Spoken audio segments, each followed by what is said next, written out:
Bilin ki Azərbaycan Polo Güləşi Federasiyasının Avropa Federasiyası var, Dünya Federasiyası var. Bizim beynəlxalq federasiyamızda 101 ölkə qeydiyyatdan keçir.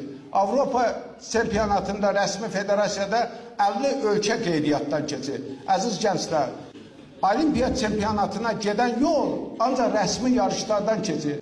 Avropa dünya çempionu olmaqdan ötürü o rəsmi yarışlarda iştirak etmək lazımdır.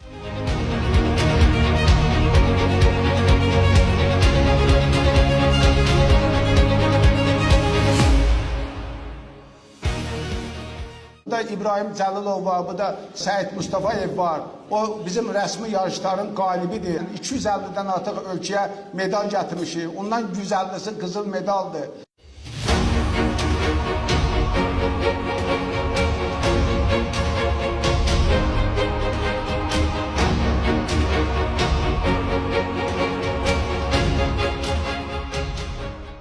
Bizim məqsədimiz odur ki, siz rəsmi yarışlarda iştirak edəsiniz. Bizim yoxsa bütün idmançıların hamısına bizim federasiyamızın qapıları açıqdır.